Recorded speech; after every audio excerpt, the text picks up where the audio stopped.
Assalamualaikum. Hari ni kita sambung. Okey, yang pembentangan tu kita tangguh esok sebab cikgu nak buat serentak dengan kelas budak lelaki. Okey, jadi kekuatan diri usahawan ni kamu akan bentangkan. Okey, so cikgu masuk terus kepada kelebihan menjadi usahawan. Okey, jadi bila kita jadi usahawan ni akan ada banyak kelebihan yang akan kita dapat. Okey, berbanding dengan kita kerja makan gaji. Okey, so yang pertama adalah kelebihan kepada diri kita sendiri. Okey, apa yang akan kita dapat? Okey. Dia membentuk diri yang sentiasa berfikiran positif, membentuk diri yang berdisiplin dan bebas mengeluarkan idea, cekap menguruskan masa. Sebab bila kita jadi usahawan ni, bila kita kerja, baru kita dapat duit. Kalau kita usaha, baru kita dapat duit. Jadi mau tak mau kita kena push diri kita. Jadi kita kena sentiasa positif, kena berdisiplin, kedai tak boleh buka tutup. Okay, kena bebas keluarkan idea. Ada idea kamu boleh keluarkan. Okay, dan cekap menguruskan masa.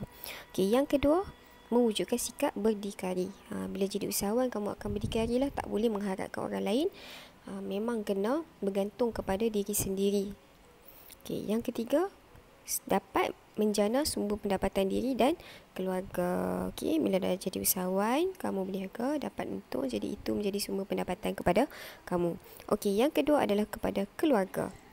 Okey, apa kelebihan pula kalau kita jadi usahawan? Apa kelebihan pada keluarga kita? Okey, yang pertama peluang untuk membuka perniagaan yang baru. Okey, so bila kita buka perniagaan macam ni, nanti akan ada peluang lah untuk ahli keluarga kita untuk buka perniagaan yang baru. Yang kedua, perniagaan ni dapat diwarisi dari satu generasi kepada generasi yang lain. Kalau kamu kerja macam cikgu, jadi cikgu kan, kalau satu hari nanti cikgu dah meninggal dunia, tak boleh pula anak cikgu main masuk kelas ganti cikgu, tak boleh. Tapi kalau kamu menjadi usahawan, kamu meninggal dunia, kamu boleh wariskan perniagaan kamu kepada ahli keluarga kamu. Yang ketiga, dapat memupuk minat keusahawanan dalam kalangan ahli keluarga. Dan kalau kamu tengok, selalunya orang yang berniaga ni memang demai daripada family background yang berniaga. Contoh yang paling mudah kita tengok adalah ahli Syukri lah. Mak dia berniaga. Mak dia ni dulu Sendayu Tinggi. Okay, Bunda Rosita tu. Kemudian lepas dia buka Sendayu Tinggi hampir jatuh, diserah kepada anak dia tu, Yati Kamar Zaman. Okay, kemudian dia buka lagi satu perniagaan, Jamu Ratu Malaya. Okay, dan ahli Syukri pun berniaga. Selalunya macam itulah. Jadi secara tak langsung, kelebihan kepada ahli keluarga, dia akan memupuk minat usahawan kepada ahli keluarga. Okay, seterusnya masyarakat. Kalau kita jadi usahawan, masyarakat akan dapat faedah dia. Kelebihan kepada masyarakat, kita akan dapat memenuhi keperluan dan kehendak masyarakat. Okey, contoh dia macam musim pandemik sekarang ni. Okey, masyarakat memerlukan barang-barang untuk sampai ke rumah, berbanding dengan mereka nak keluar sebab mereka takut. Jadi kita penuhi keperluan mereka dengan orang yang berniaga ni buat COD. Okay, food panda, grab food semua ni, memang kalau kamu pergi kat kedai-kedai makan, penuh motor food panda. Sebab inilah kelebihan kepada masyarakat. Okey, Allah. Okey, kemudian memberikan kepelbagaian produk yang perkhidmatan. Okey, bila kita menjadi usahawan, mungkin kita keluarkan produk yang pelbagai. Lagi ramai orang jadi usahawan, lagi macam-macam produk dan perkhidmatan. Membuka peluang pekerjaan. Okay, bila kita buka kedai, kita mesti memerlukan pekerja. Jadi masyarakat akan dapat manfaat ni dengan kita membuka peluang pekerjaan kepada mereka dan mewujudkan ketenteraman dengan mengurangkan kadar jenayah. Sebab bila kita buka peluang pekerjaan, masyarakat ada kerja, jadi mereka ni tak ada desakan hidup. Kalau mereka tak ada kerja, tak ada duit, mungkin akan ada rompakan dan sebagainya. So kadar jenayah akan meningkat lah. Okey. Dan kepada negara, dapat memperkenalkan produk tempatan ke luar negara. Okay, bila kita berniaga dan berjaya, kita perkenalkan produk tempatan, mewujudkan kerjasama serantau. Okay, mungkin kita dapat pergi ekspor dan import dan mewujudkan aliran masuk modal asing. Bila kita ekspor barang kita ke luar negara, orang luar negara beli barang kita, jadi mata orang asing dapat masuk ke dalam Malaysia. Okey. Faktor penyumbang. Okey, kita masuk kepada faktor-faktor penyumbang untuk memulakan perniagaan. Okey, antara faktor-faktor yang menyumbang untuk seseorang usahawan memulakan perniagaan adalah yang pertama, modal, kemahiran, lokasi yang sesuai, pemasaran, bantuan profesional, latihan dan juga stok. So ada berapa ni? 1, 2, 3, 4, 5, 6, 7. Tak 7 faktor yang menjadi penyumbang.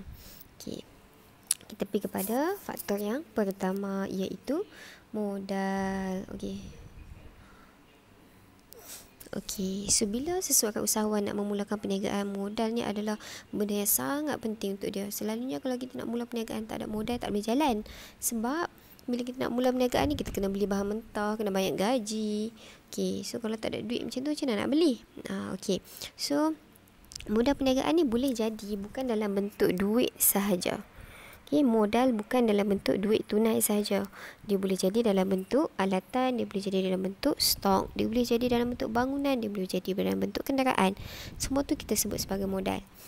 So usahawan ni dia kena ada modal yang cukup untuk membiayai perniagaan, dan dia boleh dapatkan modal daripada dua sumber. Ni kita dah belajar kan, modal daripada sumber dalaman ataupun luaran. Sumber dalaman tu maksudnya duit dia sendiri tanpa dia buat pinjaman daripada mana-mana. Sumber luaran dia membuat pinjaman daripada orang lain, sama ada daripada institusi keuangan atau nama lain dia adalah bank, ataupun dia buat pinjaman daripada agensi kerajaan. Kemahiran. Usahawan perlu melengkapkan diri dengan pengetahuan dalam bidang perniagaan, dan kemahiran yang tertentu. Antara kemahiran, kemahiran ni awak perlu tahu, sebab nanti dekat dalam kerja khusus, dekat bahagian maklumat ataupun latar ke belakang pemilik, ada satu kamu kena isi kemahiran. Kemahiran ni lah yang akan kamu kena isi. Iaitu satu, mungkin pengurusan keuangan, ataupun dari segi pemasaran, penggunaan media sosial yang berkesan. Kemahiran juga boleh jadi kemahiran teknologi terkini untuk meluaskan rangkaian perniagaan, mengukuhkan kedudukan keuangan dan memperluaskan perniagaan ke peringkat antara bangsa. Kemudian faktor yang ketiga adalah lokasi yang sesuai. So perlu pilih lokasi yang sesuai. Kalau kamu jual baju-baju kanak-kanak, tapi kamu pergi jual dekat kawasan-kawasan yang tempat dia tu pekerja ramai orang tua, tak sesuai lah. Takkan pakcik-pakcik tua mungkin mereka akan beli sekali-sekala kat cucu mereka. Kalau jual baju kanak-kanak, pergilah jual ke kawasan yang ada banyak golongan-golongan muda yang baru nak mula hidup. So pemilihan lokasi yang sesuai adalah salah satu faktor yang amat penting. Macam mana kita nak pilih lokasi? Tengok kat bawah ni nah. Tempat yang ada tumpuan ramai, berhampiran dengan pelanggan dan pembekal, ada kemudahan infrastruktur. Infrastruktur ni macam ada bank, ada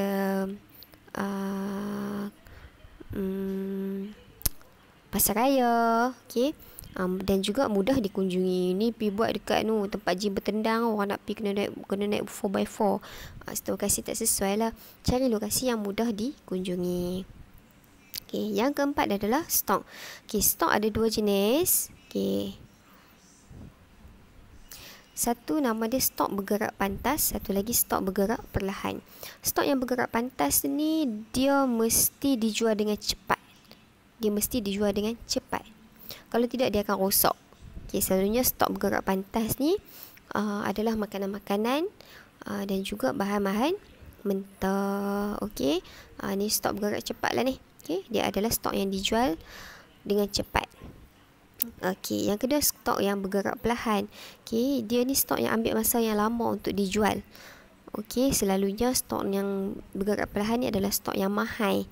Ambil masa yang lama untuk dijual. Contoh dia macam kat sini, dia kata perabot dan kereta mewah. Tak boleh jual dalam masa sehari, mungkin ambil masa beberapa bulan, beberapa minggu untuk dijual. Dan stok bergerak perlahan ni berisiko tinggi kerana dia mudah rosak kalau disimpan dengan lama. Yang kelima adalah latihan. Sebelum nak jadi usahawan, kamu kena ada latihan yang tertentu. Latihan dalam bentuk ilmu pengetahuan. So contoh dia, kamu pergi ambil latihan dari segi pengurusan aliran tunai, pergi belajar akaun, urus keuangan, urus stok, urus sumber manusia. So, kepentingan latihan. Kenapa pentingnya ada latihan ni sebelum nak jadi usahawan? Okay, yang pertama memberi dorongan. Okay, supaya dapat mengemukakan rancangan dan tindakan untuk memulakan projek. Okay, kemudian kamu boleh buat perancangan dalam jangka masa yang panjang. Okay, kemudian yang kedua dapat motivasi. Bila kamu dah ada latihan, kamu dah ada kemahiran, kamu yakin dan kamu boleh ada motivasi lah untuk kamu capai matlamat berbanding dengan kamu tak tahu apa. Okay, kemudian menerapkan etika yang progresif dan positif. Sebab kita dah lengkap dengan ilmu. Membolehkan usahawan mengikuti perkembangan teknologi yang terkini. Bila kita ada latihan dari segi ICT, maka kita bolehlah ikut lah ni punya trend. Okay. Dan penggunaan sumber teknologi boleh meningkatkan produktiviti secara besar-besaran. So, kalau kita tahu sumber teknologi, ilmu tentang teknologi, kita pergi beli mesin yang sesuai, kita boleh keluarkan barang dengan lebih banyak dengan kos yang lebih rendah. Okay, yang keenam adalah pemasaran. Okey, pemasaran ni kena hafal maksud dia tahu. Dia adalah strategi, proses, kaedah yang berkesan untuk salurkan barang dan perkhidmatan daripada pengeluar kepada pengguna.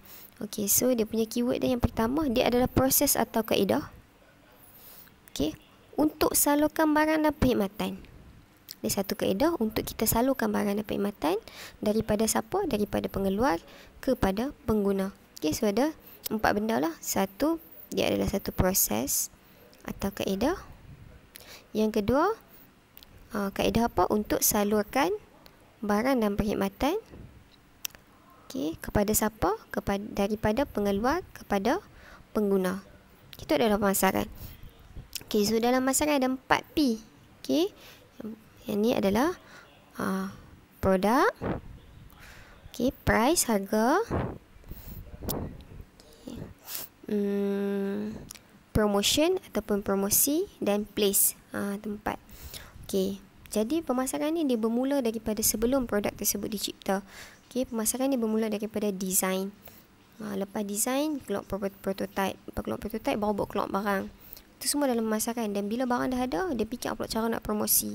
Lepas fikir cara nak promosi, macam mana barang tu nak sampai. Semua tu adalah pemasaran. Okey. So, tujuan pemasaran yang pertama, bantu usahawan untuk tingkatkan jualan produk dan memperoleh untung yang tinggi. Pemasaran yang mantap, okey, akan membantu sesebuah perniagaan untuk jual produk dan tingkatkan keuntungan lah. Sebab pemasaran ni dia akan fikir desain produk yang orang suka, harga produk yang orang akan beli, tempat yang dijual yang sesuai. Okey.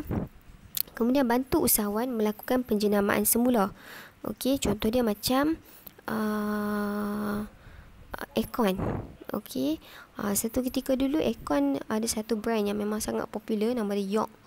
Okey, York ni memang glamour, tapi sampai satu tahap orang dah tak mau beli sebab York ni dilihat sebagai satu aircon yang lama lah.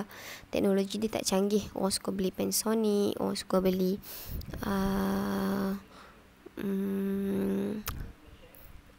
Mitsubishi. Okey, teknologi dia lebih canggih. Jadi bila berlaku macam tu, pemasaran ni lah yang akan bantu supaya aircon York ni laku kembali. Dia buat apa? Dia buat benda ni, penjenamaan semula. Dia penjenamakan kembali York tu kepada aircon lah ni, Daikin. Daikin ni sebenarnya dulu nama dia York. Okay, so Daikin dia buat keluar teknologi yang baru yang setanding dengan brand-brand lah ni, yang berteknologi tinggi. Jadi orang beli balik. Sebenarnya Daikin tu York lah. Okay, membantu usahawan memperkenalkan produk sedia ada di sesuatu pasaran yang baru. Contoh dia, kamu ni dah meniaga nasi lemak dekat dalam taman kamu. So di bahagian pemasaran dia kata dia nak pasarkan nasi lemak produk sedia ada kepada taman sebelah. Okay, so pemasaran yang bantu. Okay, memperkenalkan produk sedia ada kepada pasaran yang baru. Dan yang keempat, memastikan produk yang dihasilkan sampai ke tangan pengguna. Ni bahagian saluran agihan. Okay. Okay, usahawan perlu ada strategi pemasaran, iaitu perancangan untuk memasarkan produk secara berkesan. Okay, dua faktor penting dalam pelaksanaan strategi pemasaran. Ada dua lah. Satu, sasaran pasaran, iaitu kita sasarkan kita punya pelanggan kita tu siapa. Sasaran pasaran ni kita pilih jenis-jenis orang yang kita nak jadikan pelanggan kita. Okey, so usahawan kena tahu ciri-ciri dan kehendak kumpulan pengguna untuk kita pasarkan produk kita dengan lebih berkesan. Okey, contohnya kalau kita jual produk kosmetik, kita kena tahulah apa kehendak pengguna-pengguna produk kosmetik. So sasaran pasaran ni kita kena tahulah ciri-ciri pelanggan kita tu macam mana. Okey, yang kedua, campuran pemasaran yang cikgu sebut ni 4P lah, product, place, price and promotion. Okey, so kat bawah ni 4P. Produk adalah barang atau perkhidmatan yang ditawarkan kepada pengguna. Place ataupun tempat dan agihan. Okay, strategi tempat dan saluran peredaran untuk menyalurkan produk. Sama ada kita nak guna saluran yang pertama, kedua, ketiga. Okay. Kemudian harga. Kita akan bahagian pemasaran juga akan tetapkan harga. Dan cara nak tetapkan harga, dia ambil kira semua kos yang terlibat. Dari segi kos operasi, pengeluaran, pentadbiran, semualah. Dan harga yang ditetapkan mestilah harga yang sanggup dibayar oleh pembeli. Okey, promosi. Promosi juga adalah satu bahagian dalam pemasaran. Dan dia merupakan satu bentuk komunikasi yang digunakan untuk kita bagi tahu dan kita pujuk pengguna untuk beli produk dan perkhidmatan. Okey. Dan yang terakhir adalah bantuan profesional. Okey, bantuan profesional ni bukan bantuan keuangan semata-mata, tapi bantuan profesional ni adalah bantuan dalam bentuk keuangan dan bukan keuangan. Yang bukan keuangan ni contoh dia macam khidmat nasihat. Okey, so agensi kerajaan ada juga bagi khidmat nasihat dan badan berkanun. Contoh dia, okey, yang pertama dia bagi bantuan keuangan. Siapa yang bagi? Okey, dalam agensi kerajaan, Kementerian Pertanian dan Industri Asas Tani. Okey, Kemajuan Luar Bandar dan Wilayah, KPDNKK, okey, dan Musti. Depa ni bagi bantuan keuangan. Okey.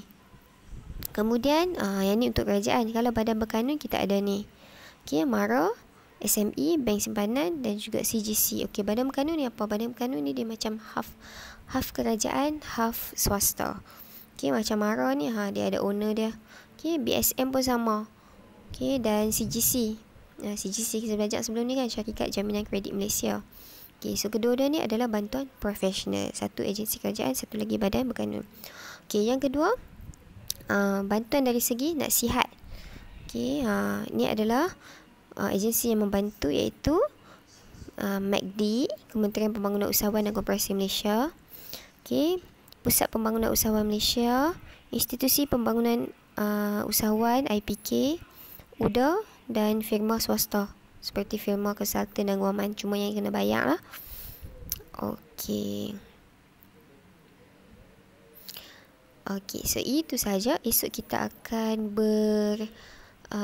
Telegram chat untuk kita bentangkan apa yang cikgu dah minta kamu buat sebelum ni. Okey, itu saja. Sekian. Assalamualaikum warahmatullahi wabarakatuh.